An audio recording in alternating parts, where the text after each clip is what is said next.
Netflix, grazie. Grazie perché è vero che almeno l'80% dei film che sforni sono al limite della decenza, però c'è quel 20% che è molto spesso di qualità veramente ottima, come in questo caso. Un interessante film giapponese ispirato al manga omonimo, di cui non so niente, quindi non so quanto la pellicola sia attinente adesso, che ci mostra un ordine segreto mascherato che prende il controllo della città e si vede attaccato da un uomo in cerca di vendetta. Il tutto bello sanguinolento, violento e rapido. Oggi vi parlo di Onigoroshi Demon City.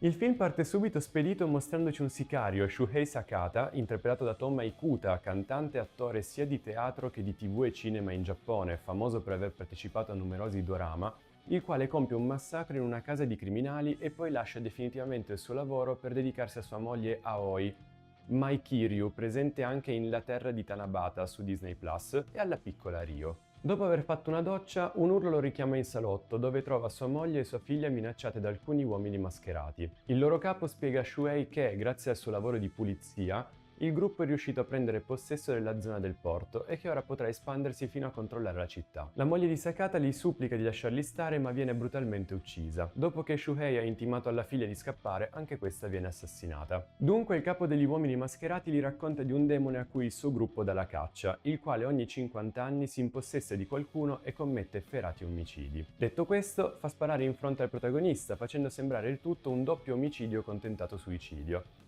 Già, tentato, perché in realtà Sakata non muore ma finisce in stato vegetativo. Con un salto in avanti di 12 anni scopriamo che il nuovo sindaco della città è Ryo Sunohara, interpretato da Matsuya Onoe, presente anche nel recentissimo Bullet Train Explosion, sempre di Netflix, il quale ci dice che la città è finalmente prospera e in ottima salute e che presto verrà inaugurato un nuovo palazzo molto importante per essa. Ma alle domande riguardanti le sparizioni di numerosi suoi avversari politici, questi evita di rispondere. Intanto, Sakata viene fatto uscire dal centro di recupero in cui si trova dal suo vecchio amico Akira, Taro Suruga, presente in numerosi film e serie giapponesi, e poi aggredito da un sopravvissuto della casa di inizio film a cui Shuhei aveva tagliato una mano. Il protagonista viene portato in ospedale dove uno degli uomini mascherati lo trova e cerca di ucciderlo, ma proprio in quel momento Sakata ricomincia a muoversi e riesce ad eliminarlo. Da qui comincia la ricerca della vendetta di Sakata, di cui non vi dirò nulla perché penso che dobbiate assolutamente scoprirla voi stessi.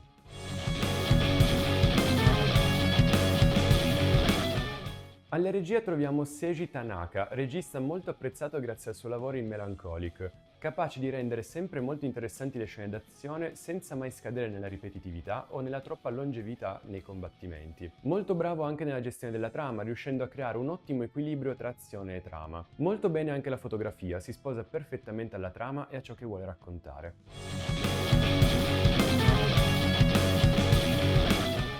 Il musicista Tomoyasu Otei, autore del celebre brano Battle Without Honor or Humanity, utilizzato tra i tanti anche da Tarantino per Kill Bill Volume 1, riesce a confezionare un'ottima colonna sonora, con brani roccheggianti che ben si adattano allo stile del film. Molto bene anche il sonoro.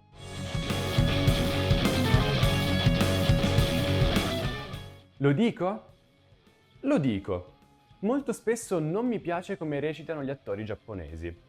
Sempre esagerati e perennemente in overacting. Eppure in questo film devo ammettere di aver apprezzato il lavoro di quasi tutto il cast. Non dico che ogni tanto non vi siano degli scivoloni, però questi sono ridotti all'osso e spesso arrivano da attori in secondo piano, quindi niente di troppo grave per fortuna. Aggiungo di aver apprezzato particolarmente l'interpretazione di Toma Ikuta, bravissimo nel ruolo del sicario silenzioso ma molto espressivo, e Matsuya Onoe, molto intenso nella sua parte e decisamente sul pezzo. Bene, anzi benissimo il doppiaggio italiano, ma in fondo avevamo nomi di prim'ordine. Un plauso particolare vorrei farlo a Stefano Crescentini, voce ufficiale di Jake Gyllenhaal, su Matsuya Onoe, bravissimo quanto l'attore nel dare spessore e profondità al suo personaggio. L'unica piccola nota dolente del nostro adattamento trovo sia la scelta poco felice di Francesco Venditti, ma sì, la voce di Ryan Reynolds, sul protagonista, per me poco azzeccato. Però dai, ha poche linee di dialogo.